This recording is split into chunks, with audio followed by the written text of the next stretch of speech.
Welcome everyone to the second Webinar Wednesday, a global webinar series that we're starting.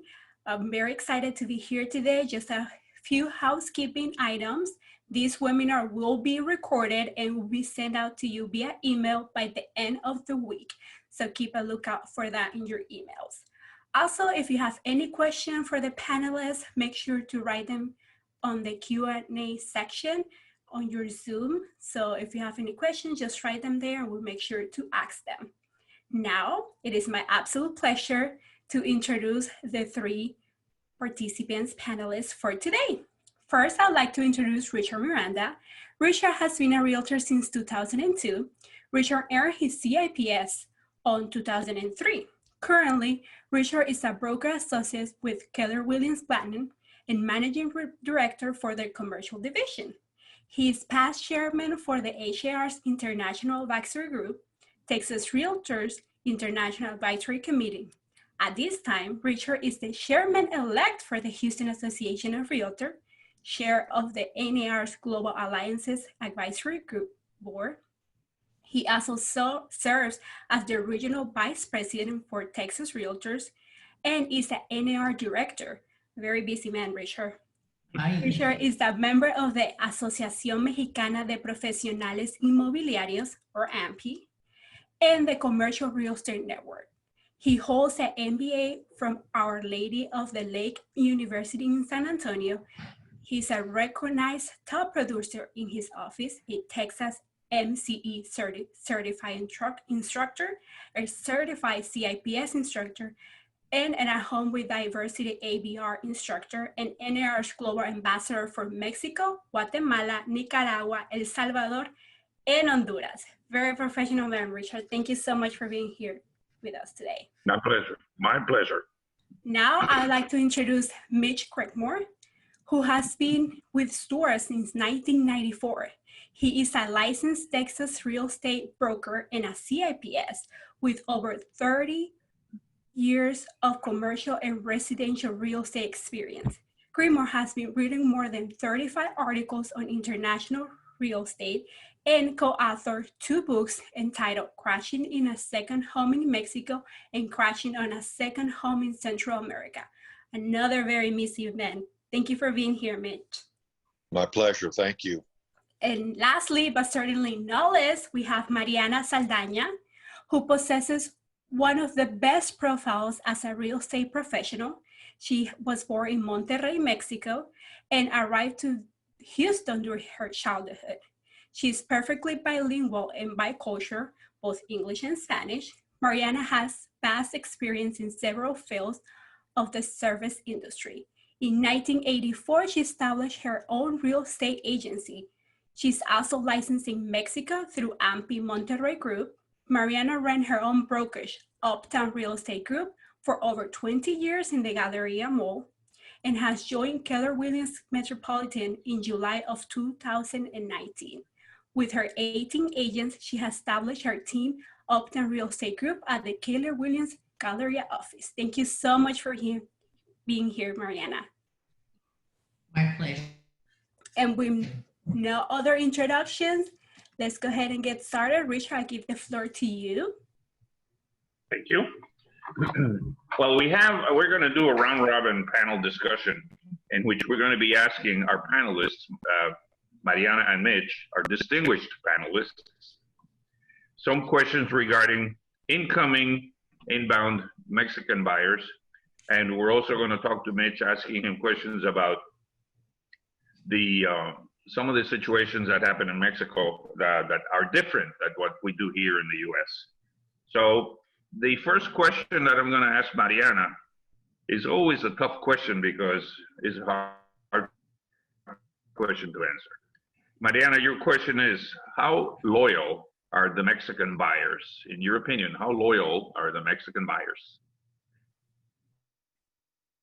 They're pretty loyal. I have buyers that I'm doing the 3rd generation. I sold the parents, the kids, and they're pretty loyal. They are very loyal. They stick to you. My office tries to have a concierge service So that makes them stay with you. You help them with everything. I don't just sell them the property.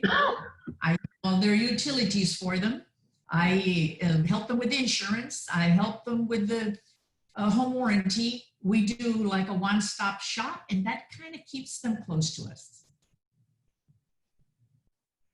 That's remarkable. That's very, very good. Mitch, I have a question for you. Can you give us a brief explanation of the differences in the conveyance and closing of realty in the U.S. versus Mexico? In this case, U.S. versus Mexico versus Texas. What is a brief explanation of the differences in the conveyance of the property? Okay. Well, first and foremost, Mexico is a civil code jurisdiction. There's no such thing as a title company that exists in Mexico or in any civil code jurisdictions. One of the things I learned a long time ago is that title insurance, when I went to work for Stewart in '94, the concept does not exist anywhere in the world outside of our borders. So Mexican nationals are very accustomed to their process, which involves notarios públicos. Public notaries in Mexico are first and foremost licensed attorneys. They are appointed by the governor. It is a lifetime appointment. And like I say often, it's their way or the highway. They are the cradle to grave operation in Mexico. They are responsible for the preparation of the deed. They are fiscally and judicially responsible in the transactional process to establish real property rights in the country. They are responsible for transfer taxes, capital gains taxes, property taxes, the preparation of the escritura pública, the public deed, the bringing buyer and seller together, the signatures, and then the recordation of the documents. You cannot have a real estate transaction without the use of a notario público, and so I don't get it confusing, without going into an assignment of beneficiary trust right for residential properties in Mexico's restricted zone. The opposite is true here in Texas. A title company is that same cradle to grave operation. And Mexican nationals are not accustomed to the use of title companies. They're not accustomed to the use of escrow, which is a mandatory condition, generally speaking, in our transactional process. And so the title company is responsible for the escrow of funds. They are a neutral, disinterested third party for the disposition of those funds for buyer and seller, preparation of the deed, doing a title search of the property, making sure that property taxes are paid. They will prepare what we call a commitment for title insurance that's going to address any liens, encumbrances, defects in title, mortgages, any outstanding issues per that commitment, and ultimately for the consummation of the transaction, recording of the deeds. They can also pay commissions. So we handle all the monies and the entire transactional process for the benefit of buyers, sellers, and agents. Very well, thank you. Thank you very much. Mariana, this question is for you. Do Mexican buyers need a visa to purchase a home here in Texas? They don't need a visa to purchase a home, but if they don't have a visa, how can they get here? They have to have a visa to come into the country. They need a passport and they need a visa.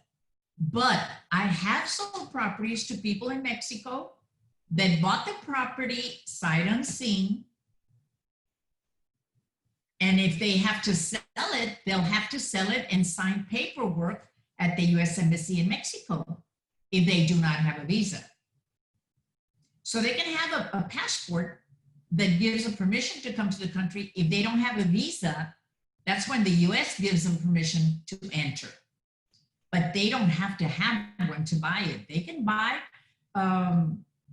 in a Mexican company name. I've sold properties in Mexican company names. Interesting. And the property belongs to the company in Mexico.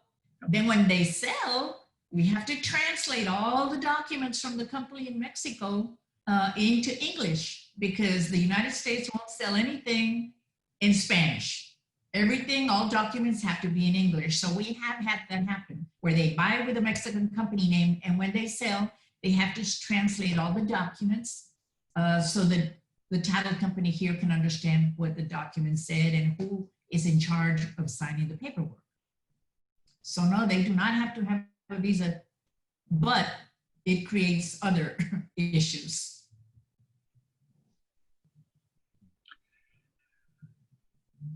Did that answer? Thank you very much, Mariana. Yeah, you did. And we will be getting some additional questions through the chat line. So what we're going to do is we're going to address the questions that we have here, and then we'll address the questions that come up through the chat line, because there's assorted questions from either you or Mitch. Okay, Mitch, thank you for your answer, Mariana. Mitch, a question. I think you may have partially answered this one already, but do Mexican nationals understand the concept of title insurance? Is it a legal requirement that sellers provide a contract of indemnity in the conveyance of the Texas real estate to a purchaser from Mexico?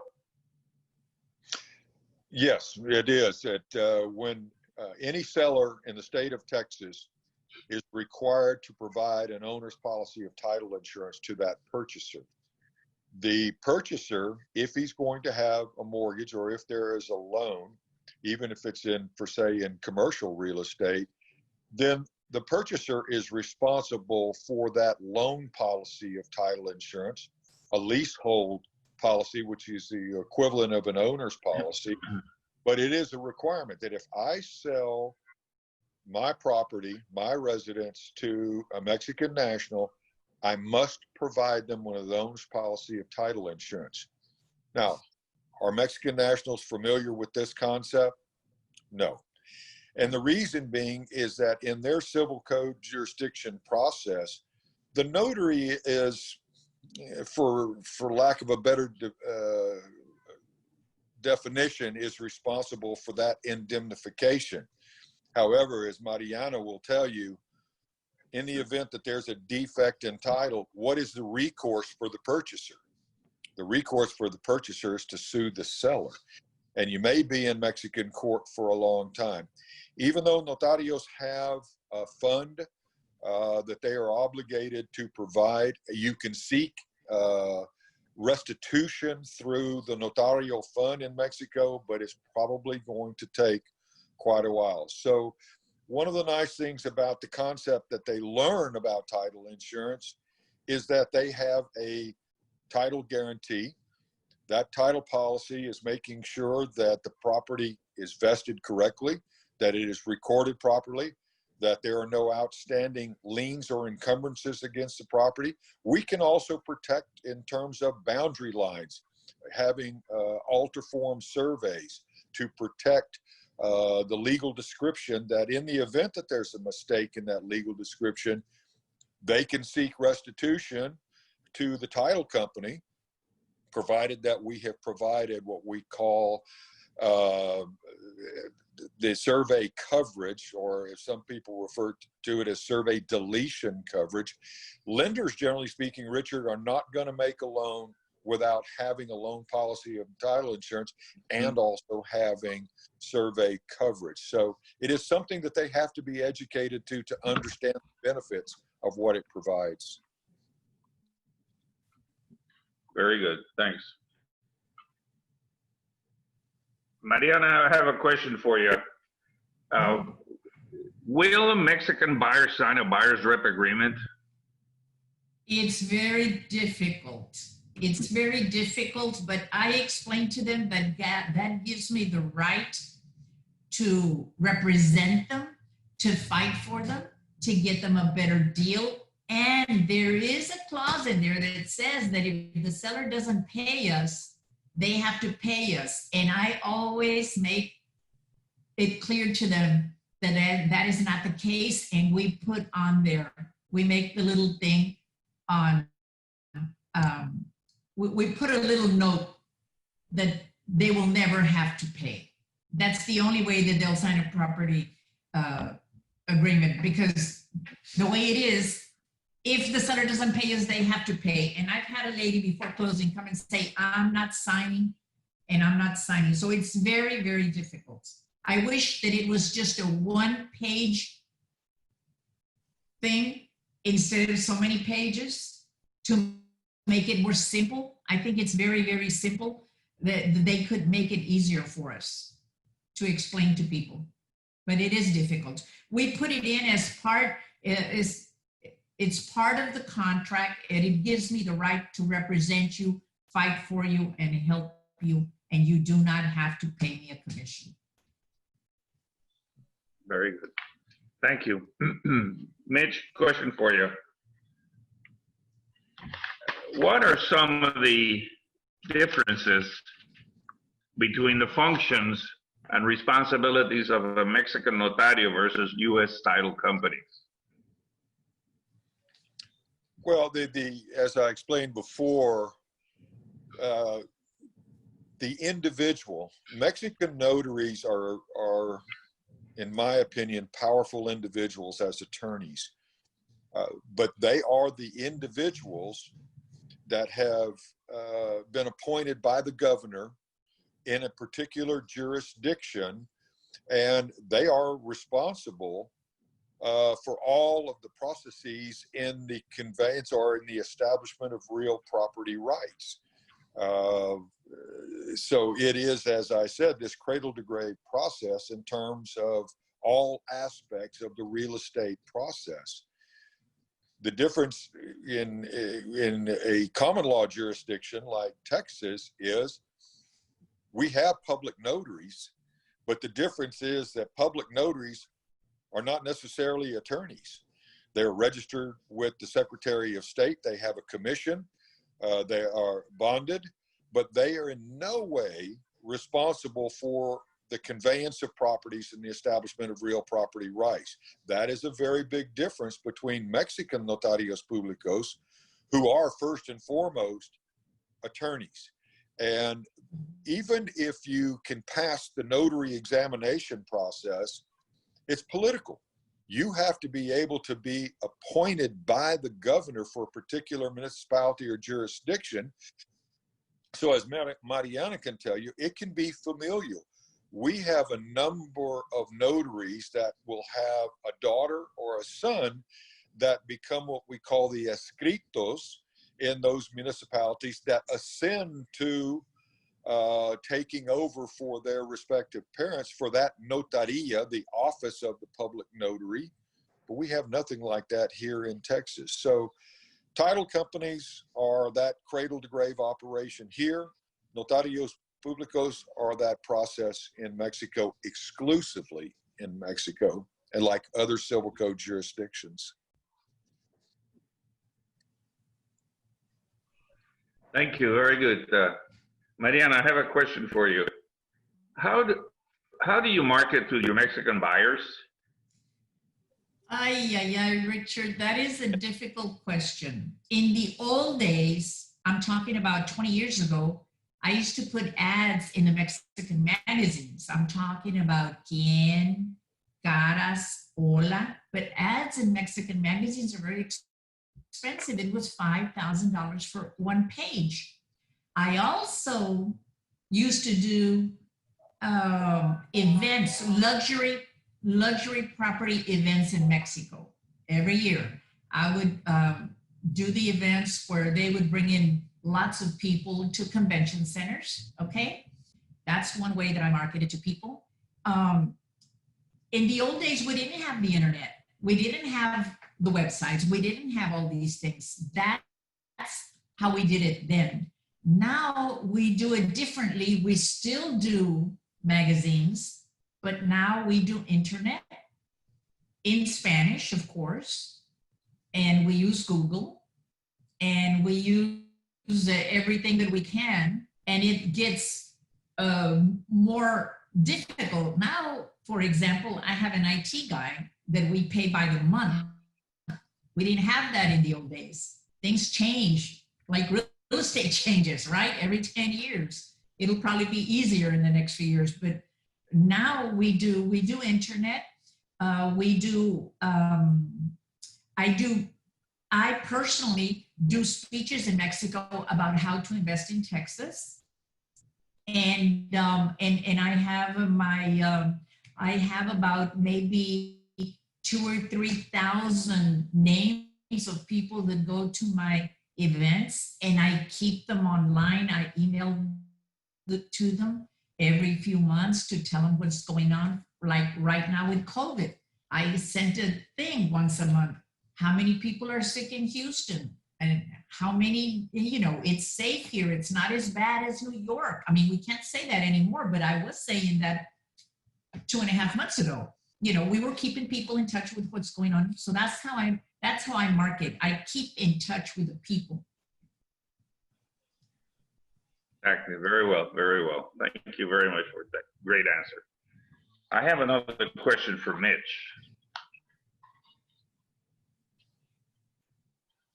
Are Mexican purchasers, whether they're here coming to the U.S.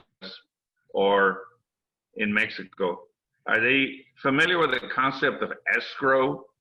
And how is the money consideration handled in Mexico versus how we handle it here in the U.S.? Very good.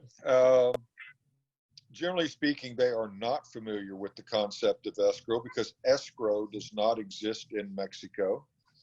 And Mariana, you're welcome to chime in on this, but generally speaking, Richard, consideration for the contract, earnest money, as we would call it, is generally speaking given to the purchaser.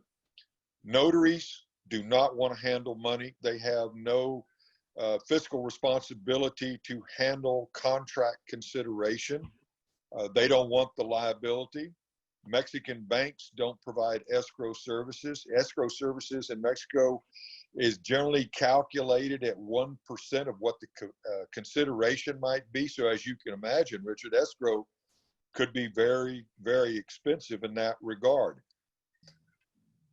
Years ago, 25 years ago to be exact, when we first went down to Mexico as a real estate professional, as a real estate broker, I started learning about, so what do you do with contract consideration? And the buzz was, well, the agents would handle the money. Now think about that.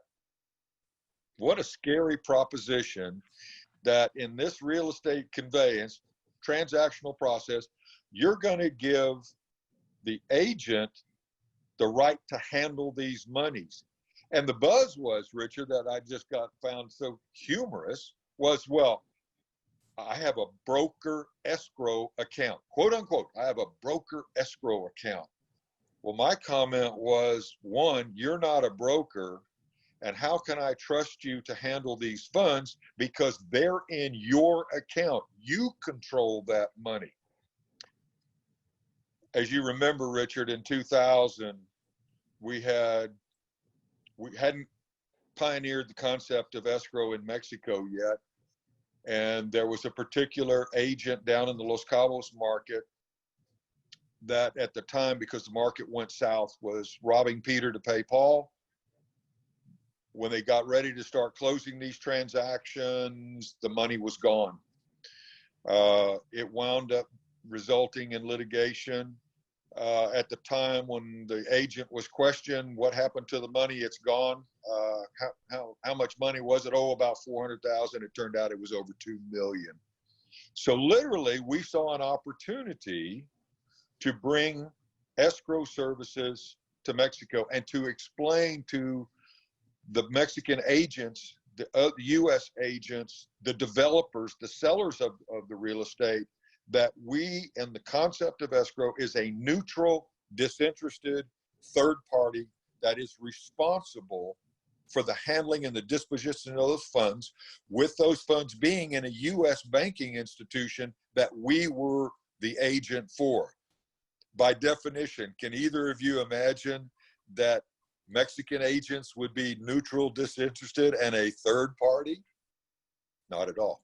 So that's one of the things we tell them, is that we have the legal responsibility. We have the financial responsibility to handle the disposition of those funds for the benefit of the parties. And that's a big difference with how it originated in Mexico. And some of the Mexican agents got on board real well and said, we're not going to do any sales of Mexican real estate without it being able to go to escrow.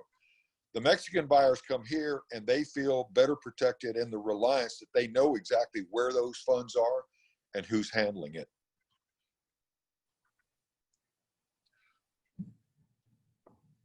Very good, very good, very good. Well, I think we're probably close to the end of some of the questions. Some of these questions are already been answered. And so I think what we can do now, Angie, is probably address what there is on the chat questionnaire and the chat line questions. Is that okay? Do you want to start there, or do you want me to go ahead and scroll through the chat line? You can do it if you want to, or you can do it. It's fine. Okay. We have a few Let questions. me open the chat. I have Luisa, who asks, with the Mexico border being closed, do Mexican sellers have to do all the paperwork at the U.S. Embassy? The news is the U.S. Embassy is also closed because of COVID. So the U.S. embassies are closed all over Mexico right now. And Marianji, the difficulty Mariana is explaining is that a title company cannot accept documents executed in the foreign jurisdiction if it is not authenticated and notarized by a U.S. public notary. Well, guess what? There's not a lot of them in Mexico. So generally speaking, they're required to go to the U.S. Embassy. And as Mariana correctly says, the embassy is closed. So it really creates a problem. Now, we do have online remote notaries. The issue becomes being able to either do a power of attorney for somebody to execute on behalf, but even that has to be notarized for acceptance in a U.S. or Texas transaction. So it's really created some difficulties with regard to the acceptance of documents where the Mexican purchaser cannot travel to the U.S. and does not have access to the U.S. Embassy to get a public notary, a U.S. public notary to execute. Now, the border had been closed, but we had a closing last week with a customer that came in the morning, closed the deal, and left in the evening. So they are allowed to travel now a little bit more than before, but with very careful, you know, with a mask and with all the precautions. Very good. I do have another question. This one is from Nelly Antimo. How do you approach a Mexican buyer with that concept? Most do not want to have a LLC in the US. We recommend to our clients for them to prepare an LLC because it helps them with the death tax. If a Mexican buyer buys in their name and they pass away and they pay cash for the property, they will be subject to Mexican taxes, which it depends. It can be from 28% to a little more than 50. I had a client that passed away. He had two properties in two different high rises. One property was paid for and one property he had a loan on. He had to pay the Mexican tax on the one that was paid for. And on the one he had a loan on, he had to pay the tax on the amount of money that was already paid. He didn't have to pay tax on the mortgage. He had to pay tax. Let's say he had already paid $100,000.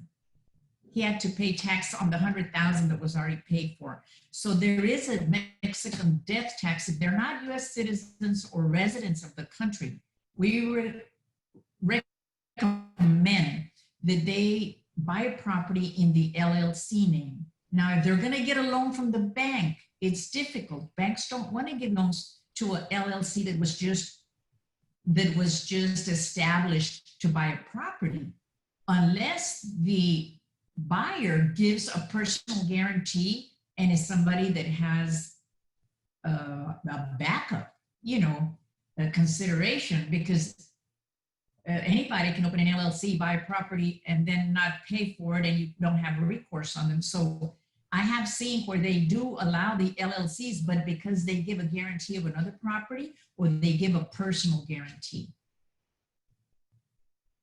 It's just safer to save the tax that they might have in the future.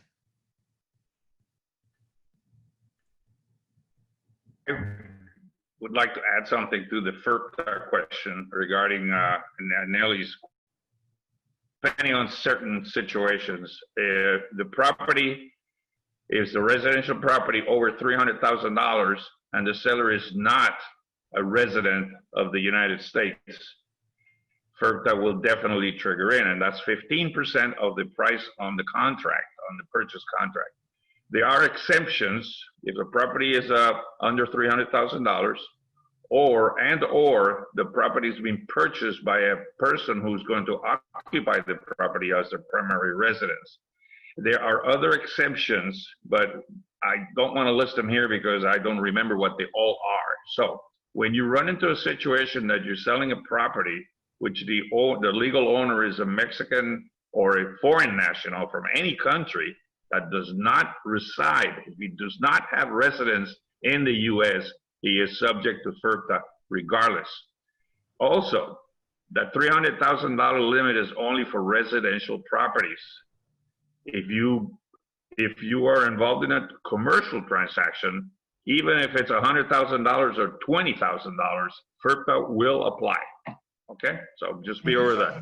Now, the best advice I can give you is when you get into that situation that you know that your buyer is a non-resident foreign seller, the first thing that I would do is get them to get a tax ID number because they're going to need one. Title companies will not close a transaction with a foreign seller if he or she does not have a tax ID. That's mandatory. And that's the first step. And then, of course, you consult with a tax attorney or a CPA to give you advice on the particular FERPTA situation that you may be involved in. Yes, because each deal is different. Exactly. Yeah. Mm-hmm. Very good. Thank you both. I have another question from Adrian Arriaga. Does the USMCA allow for the U.S. Realtors to pay referral fee to the Mexico real estate agents? Richard, you're the one to answer that. The USMCA, I haven't read that.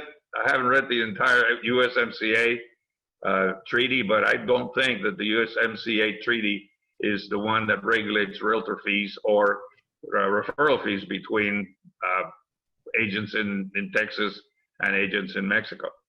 What I do know is that several years ago, I approached one of the TREC commissioners who was an officer at TREC at that time, and I believe some of you may remember his name. His name is Wayne Thornburg.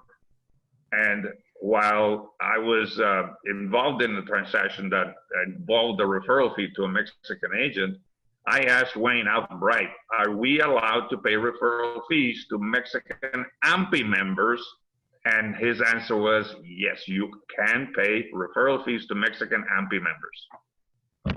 And the reason for that, Richard, if I can, 3 years ago, it's been 4, we signed a bilateral agreement between Asociación Mexicana de Profesionales Inmobiliarios and NAR.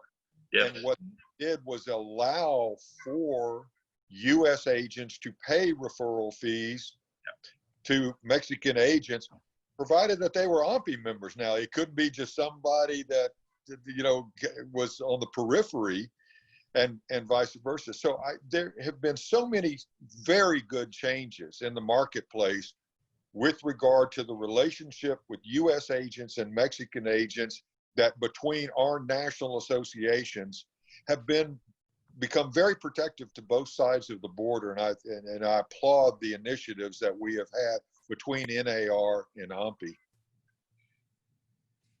And Keller Williams has more than 40 offices in Mexico. Yes, they do. And we have referral fee contracts.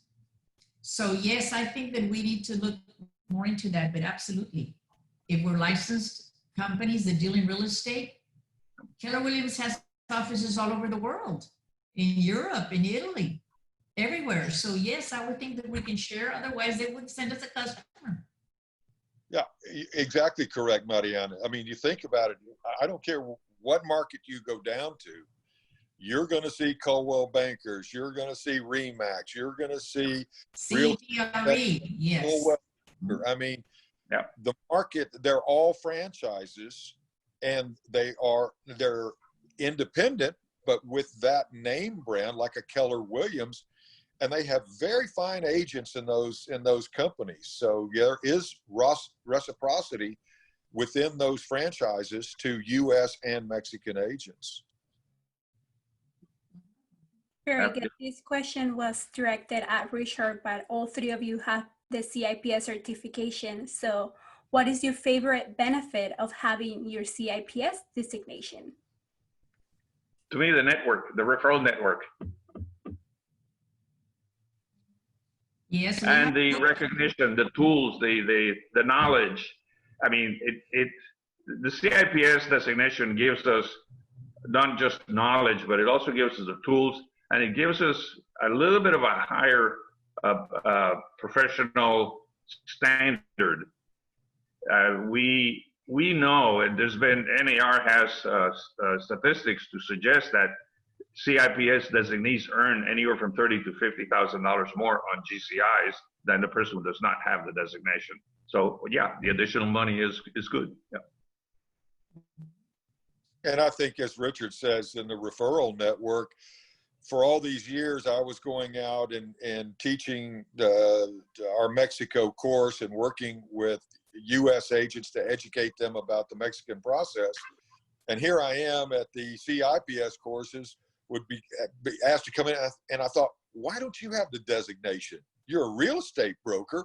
The difference is I don't sell real estate. I would not sell real estate because it would be a conflict of interest. I work for a title company, and I am employed by that title company. So what I do is make referrals and work with agents on both sides of the border. But I just thought, for me, the designation would be a benefit to be, quote unquote, a certified international property specialist. And I'm glad I fulfilled that obligation and got the designation. It's been very beneficial. I think it allows us to understand a little bit about contracts in both countries or in different countries, US versus other countries. Very good, thank you. Imelda says, what advice would you give to a Mexican buyer who is looking for a mortgage without a social security number and only have a tax file number? Richard, you want me to answer that? Sure, go ahead. There are companies in town that give, for example, BBVA has the best interest rate in the city of Houston, and they give a lot of foreign nationals loans. They don't have a social security, but there's other banks, okay, that do that. And we use some of them, but they do have to have a job. They do have to have proof that they have the money to buy. And they do have to have proof that they do income tax returns. Just because somebody says they have 100,000 or 200,000 in the bank, they don't give them the loan. They have to prove that they do an income tax return in Mexico, that they have a credit bureau report in Mexico, and they have to have proof of funds. But yes, we have a lot of companies in town that give loans. BBVA is number one. They're the best, the lowest rate, okay?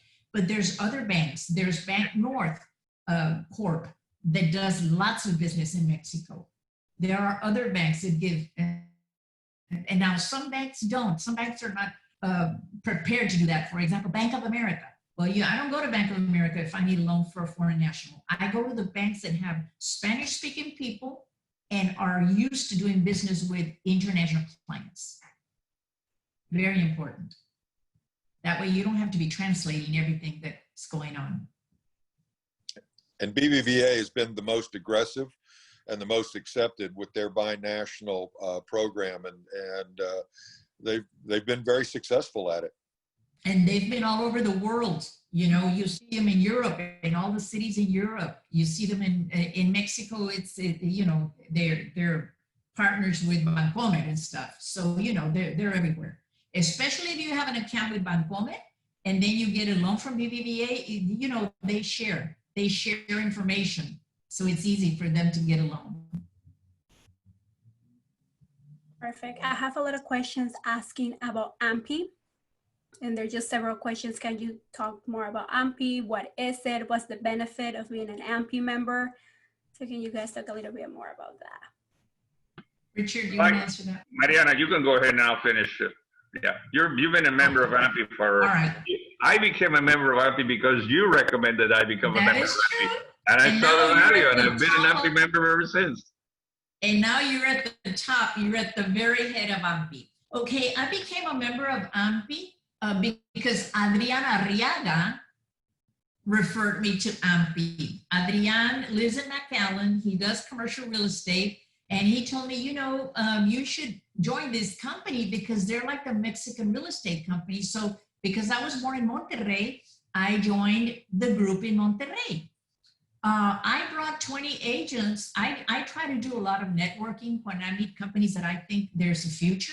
I brought 20 realtors from Monterrey. I made an arrangement with Mr. Borlengi when he was building the Montebello, and when he was building with Mr. Bland, he was building something else. I made arrangements to bring 20 people from Monterrey. I paid their airfare, their hotel, their meals for 3 days, and I toured them. I took them to Carlton Woods and the Woodlands. Everything was free. How good is that? I did that as Mariana with Uptown Real Estate Group, bringing people from Mexico to see the properties that we have for sale so that they can offer them to their clients. So AMPI is a huge organization. It's like HAR, right?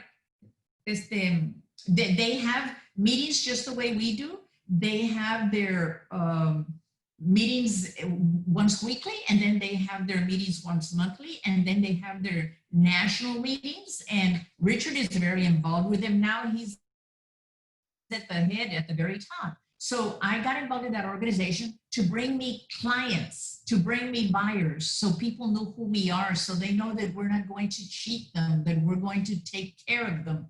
And I worked very hard with my Mexico group, with my Monterrey group, and everybody in Monterrey knows who I am. I have the 2 billionaires from Monterrey that are my clients, but they didn't come from AMPI.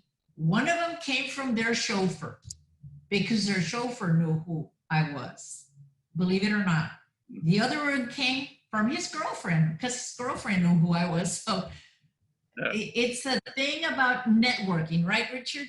I made friends with every chauffeur that brings people from the airport, that brings international people. I make friends with them. I give them my brochures. You know, so AMPI, it's important. You have to invest a lot of time with them so they know who you are and send you customers. But it is, I did not get a lot of customers from Monterrey, but they call me. Monterrey is a different kind of city. They're very tight with their money. I'm from Monterrey, okay? They always say people from Monterrey are tight with their money, and they don't like people to know what they do. So they don't really want their realtor to know that they have like $1 million they want to invest. They want to come on their own and do it. Now, I think that other cities like Mexico City and other cities are different, but AMPI is all over it's exactly like NAR. Exactly. They have in every city. So it depends where you want to, if you want to dedicate to your people from Mexico City or from Puebla or from Guadalajara, I suggest that you become members, and they have a book, and then you have everybody's information. Like if you have somebody who wants to buy something in Puerto Vallarta, you have the guy from Puerto Vallarta that sells real estate. Right, Richard? That's the way I did it. If I have people from Puerto Vallarta, I look at the AMPI book. If I have people that want to buy in Acapulco, I call the Acapulco. Or I call the lady that I know that knows the person in Acapulco. It's just like, the US, it's a different type of deal. You need to always make sure you sign the referral thing, you know, so that they do pay you when you send a referral. But it is good. It's just being a part of another national association.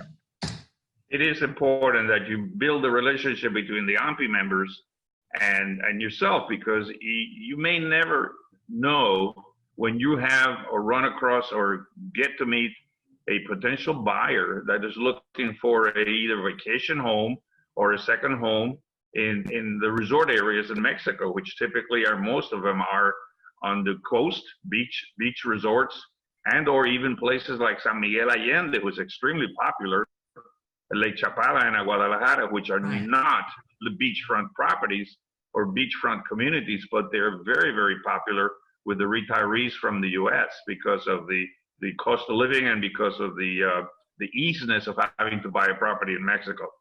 And building the relationship with AMPI will mean that if you have somebody like that, you can easily find an AMPI member who you have built a relationship with and refer that person to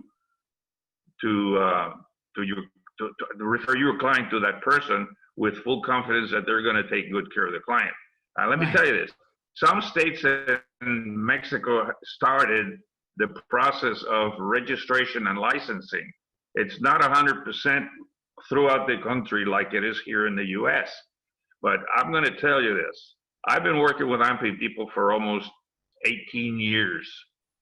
And simply because they work in some areas that do not require a license, it does not mean that they don't know what they're doing. There's a lot of people in Mexico who are a heck of a lot smarter and a heck of a lot more professional than a lot of people here in the United States.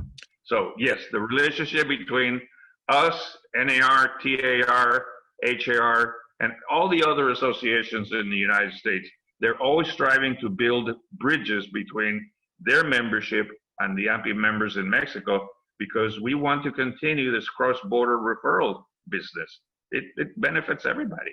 And they also have their conventions every year where you go to a convention. Richard, you always go and you meet all these people. We've had beautiful conventions in Mexico. We've had them on a boat, on a cruise, on all different parts of Mexico. So for people that like to travel, you also get to see another country that's right next door to us. And I actually have realtors that I know that have gone to live in San Miguel de Allende. I have one right now that's a top realtor in Houston that's living somewhere in Puerto Vallarta, where she bought a condo and now she's selling condos there also, and she plans to retire there. So yeah, there's a lot of opportunity to open, you know, open the border, the horizon, and go elsewhere. But being a member of AMPI is like $800. It's the same like NAR. It's like $800. There's one other benefit. Can add this to the conversation. As Richard said, there's only one Mexican state out of 32 that actually has a formal licensing act, and that is the state of Florida. They've been talking about it for years and registered. But one of the neat things that AMPI has done over the years was to institute their honors and justice within the AMPI organization. Today, all the major brokerage firms in Mexico kind of mandate that their agents must be members of AMPI. It gives them a little better reign and credibility with the fact that their real estate agents are members. And it also, they can mandate, you know, certain protocols and requirements in terms of their professional integrity and their responsibility, which I think has been a real benefit. Before 96, up until 2000, it was pretty much haphazard, but AMPI has really changed a great deal in terms of their requirements. And I'm very happy to hear that my friend Adrian Arriaga is on this call. He has been an individual that has been exceedingly instrumental in the binational relationship between NAR and AMPI. And he's been one of the pioneers, and I'm very happy, Adrian, my friend, that you're on this call. Yes, Adrian was the one that got me involved with AMPI. and I highly recommend him. I'm very proud of him. He does a lot of commercial real estate in the Valley, super bilingual. I even bumped into him at the airport. I'm coming in and he's going out, Mexico City Airport. Well, he's been an ambassador from NAR and from the Texas Association of Realtors for years, and the work that he has done on both sides of the border. He's a pioneer. Yes. Thank you. Oh, here's one that I'm definitely not going to get into. How much would it be for a reasonable referral fee to an agent in Mexico or vice versa? I'm not touching that one. That is negotiable, completely, truly, 100% negotiable. It's just like a commission. Yes. How much should you charge? I have no idea. It depends within the value that your client sees on you, the provider of the service. Now, it gets complicated because, like in Miami, sometimes some realtors make 10% commission. And they might make a 10% commission there, but maybe they're not going to give you 10. I always tell my client, I'll give you a certain percentage of what I get. Because if I have a group of 20 people, but if I get a customer and I give my agent the client, then I share the money with my agent, right? I might give them 50% of the commission. So I'm not going to get the 3%. I might get half of the 3%. So then I give a referral based on what I get, based on what the company gets. So I think that it's all a matter of making an agreement. And I make it very clear to them. If I take care of the customer, it's one. If my agent takes care of them, it's something else. Because I have to share with the agent. We have to be fair to all parties. I think, Mariana, also what can help Texas agents is if you refer a purchaser to a Mexican brokerage firm, they're not in the business of splitting commissions. They will pay a referral fee. We've had agents ask me, well, if I've got a buyer and they're going to go down and purchase a condominium in Puerto Vallarta, I should get 50% of the commission. No. One, you're not a Mexican real estate agent. Two, you don't have a Mexican company. You're subject to tax considerations there. And so what the agent can do is to pay a referral fee like we would do here in Texas. But that fee is, generally speaking, is going to be a much lower percentage, and it may only be 20% of what the net commission is to that particular agent. That's what's very important that you clarify, because people think, well, they'll go like, yeah, but in Miami they pay 10%. Oh, I say, look, here it's 6% if we list it, but it's only 3% if I take a customer to buy a high rise. If they pay me 3%, I cannot give you,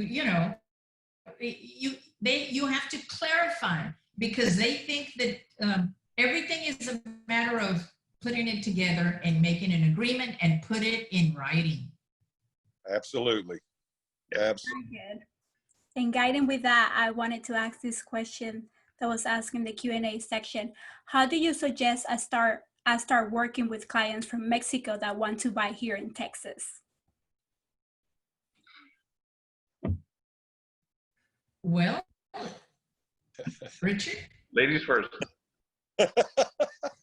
Well, if they want to buy something in Texas, first you identify what city they want to buy in. I have a lot of people that call me, they want to buy in San Antonio. I say, why San Antonio? They feel real comfortable because a lot of the names are in Spanish and all, and it's close to the border, 3 hours by car. I refer to San Antonio. I don't get involved, but I refer to San Antonio. I have a girl that I refer in Austin. I refer anywhere that's outside of Houston and the Woodlands. Right. Because I can't, even though our license is for all the state of Texas, yep. I don't try to make money going to El Paso or trying to get a deal in Dallas. I have a girl in Dallas. I have people everywhere, especially now with Keller Williams, that we have referrals with that speak the language, so that they don't have to be using us as an intermediary. They didn't understand this or that. If they want to do business with somebody in Mexico, first find out what city they want to work in. What do they want to buy? Why do they want to buy there? I always ask them, You know, do you have children? Do you need a good school? That's important, so that you can tell them where to buy. Like if somebody comes to the Galleria, wants to buy in the Galleria in Houston, well, the Galleria doesn't have a very, you know, very good schools around us. If they want to buy, if they have children and they want good schools, then we take them to the zip codes that have the good schools.